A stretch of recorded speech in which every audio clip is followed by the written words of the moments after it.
दोस्तों अगर आप इस चैनल पे नए आए हैं तो मैं आपको बता देता हूं कि हमने 4000 से अधिक वीडियोस बनाई हुई हैं। इसके अलावा डिफरेंट रिक्वायरमेंट के हिसाब से 200 से अधिक कोर्सेज हमारे बनाए हुए हैं जो कि आपको हमारी ऐप विष्णु इकोनॉमिक्स स्कूल में मिल जाएंगे। तो इस जगह आपको देखिए पीजीटी इकोनॉमिक्स का कोर्स मिलेगा, यूजीसी नेट का कोर्स आपको मिल जाएगा। इसके अलावा यूपीएससी इकोनॉमिक्स ऑप्शनल का कोर्स हमारे पास है और यूजी और पीजी यानी कि डिफरेंट यूनिवर्सिटी से अगर आप यूजी और पीजी कर रहे हो तो भी वो कोर्स हमारे पास है। इन सबके लिए आपको हमारी ऐप है विष्णु इकोनॉमिक्स स्कूल, उसको डाउनलोड कर लेना चाहिए।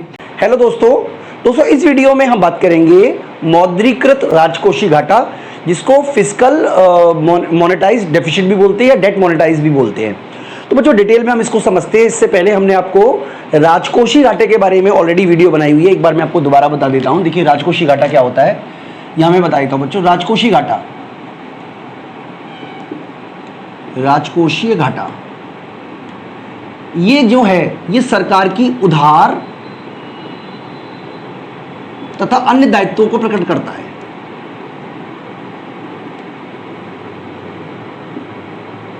ठीक है, यानी कि सरकार के जितने भी स्रोत हैं, मान लीजिए सरकार का जो कुल व्यय है, मान लीजिए कुल व्यय है 200 करोड़ है।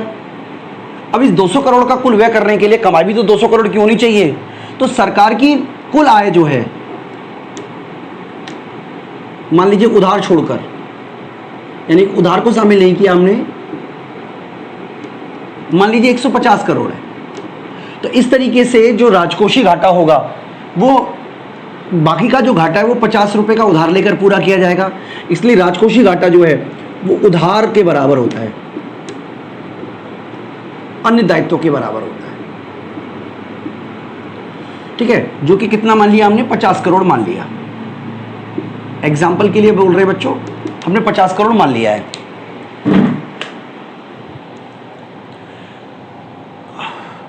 अब इस 50 करोड़ में से भी सरकार इस घाटे को कहां से पूरा करेगी? देखिए दो तरीके के स्रोत है सरकार के पास में। एक तो है घरेलू स्रोत, दूसरा है बाहरी स्रोत। चलिए मान लीजिए कि 10 करोड़ रुपए बाहरी स्रोत से भी ले लिए, लेकिन अभी भी आप देखिएगा कि 40 करोड़ अभी भी बचे हुए हैं। ठीक है, अब आंतरिक स्रोत पे आ जाते हैं बच्चों।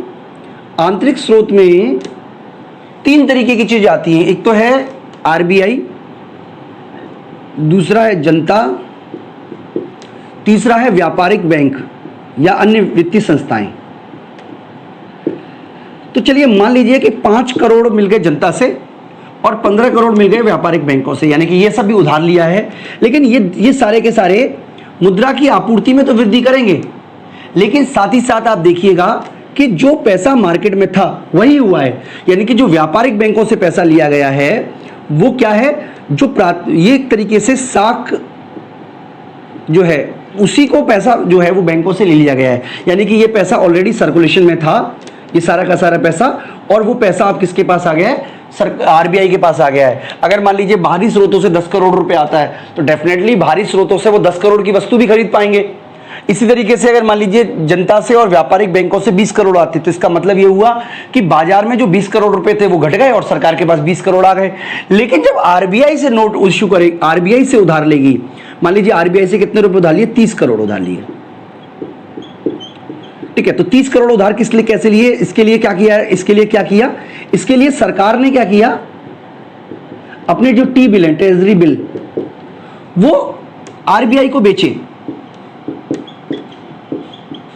ठीक है, आरबीआई को बेच दिए और आरबीआई ने नई मुद्रा बाजार में जारी कर दी।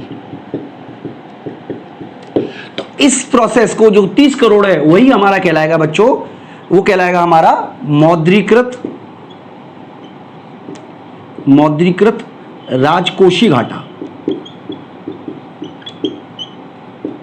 यानी कि मौद्रीकृत राजकोषीय घाटा बताता है कि अपना राजकोषीय घाटे का वो भाग कितना है जिसको पूरा करने के लिए केंद्रीय बैंक जो है वो आरबीआई को टी बिल जारी करती है और आरबीआई उसके बदले नई मुद्रा जारी करती है। तो क्योंकि नई मुद्रा जारी हुई है इसलिए स्फीतिकारी होगा। ये स्फीति मतलब कीमतें बढ़ने की प्रवृत्ति पाई जाएगी। साथ ही साथ जो हमारा भुगतान, जो विनिमय दर है उसमें भी आपको कमी देखने को मिलेगी। अब हम इसके बारे में बच्चों डिटेल में बात करते हैं। तो कुछ पॉइंट्स हमने लिखे हुए हैं, एक बार आप अपने साइड स्क्रीन पे भी देख सकते हो बच्चों। तो यहां पे हमने आपको बताया हुआ है कि राजकोषीय घाटा सरकार की उधार एवं अन्य दायित्वों को दर्शाता है। यानी कि राजकोषीय घाटा हमें क्या दिखाता है कि सरकार अपनी आवश्यकताओं को पूरा करने के लिए कितनी मात्रा में उधार और अन्य दायित्वों पर निर्भर है, जैसा कि हमने बच्चों आपको ऊपर बताया था। ठीक है, इसके अलावा उधार जो है वो सरकार दो स्रोतों से ले सकती है, आंतरिक स्रोत और बाहरी स्रोतों से। तो आंतरिक स्रोतों में आरबीआई हो गया, व्यापारिक बैंकों और वित्तीय संस्थाएं हो गई, सरकार हो गई, जनता हो गई। बाहरी स्रोतों में विदेशी संस्थाएं, विदेशी सरकार हो गई। तो जब सरकार अपना घाटा पूरा करने के लिए आरबीआई को टी बिल देती है और आरबीआई घाटा पूरा करने के लिए नई मुद्रा जारी करती है, तो इस राशि को जो जारी की गई है आरबीआई द्वारा, उसको कहते हैं मौद्रीकृत राजकोषीय घाटा। यानी कि मौद्रीकृत राजकोषीय घाटा क्या है कि जब सरकार बजट को फाइनेंस करने के लिए आरबीआई से उधार लेती है और आरबीआई इसके लिए नए नोट छापती है, तो इसको बोलते हैं बच्चों मौद्रीकृत राजकोषीय घाटा। हमेशा याद रखिएगा, क्योंकि मनी की सप्लाई बढ़ गई है और अब उतनी ज्यादा मनी कम वस्तुओं का पीछा कर रही है, इसलिए वस्तुओं की कीमतें बढ़ जाएंगी। साथ ही साथ तो बच्चों आपको यह भी याद रखना है कि मौद्रीकृत राजकोषीय घाटा अगर अधिक है तो इससे विनिमय दर में भी कमी आती है, क्योंकि जब आपकी घरेलू करेंसी की सप्लाई ज़्यादा हो जाएगी तो विदेशी करेंसी का जो मूल्य है वो बढ़ना स्वाभाविक सी बात है। तो बच्चों मैं आपको ये भी बता देता हूँ कि 2003 में लागू किया गया financial responsibility budget management bill के अकॉर्डिंग 2006 से जो सरकार है वो इस मौद्रीकृत राजकोषीय घाटे को पूरी तरीके से त्याग देगी। तो बच्चों लेकिन हाँ, ये आप याद रखिएगा कि इसमें भी क्लॉज जोड़ा हुआ है कि अगर मान लीजिए कोई युद्ध हो जाता है, कोई प्राकृतिक आपदा आ जाती है या सरकार किसी वित्तीय संकट में फंस जाती है, तो वो मौद्रीकृत राजकोषीय घाटे का प्रयोग कर सकती है। लेकिन बच्चों किसी भी अर्थव्यवस्था के लिए मौद्रीकृत राजकोषीय घाटा बहुत ही खतरनाक स्थिति पैदा कर देता है, क्योंकि ज़्यादा मनी सप्लाई आने की वजह से जो मुद्रा का वैल्यू है वो घटने की प्रवृत्ति अर्थव्यवस्था में पाई जाती है। तो इस वीडियो में इतना ही बच्चों। मैं उम्मीद करता हूँ कि आपको अच्छी तरीके से कंसेप्ट समझ में आ गया होगा। अभी के लिए इतना ही, थैंक यू।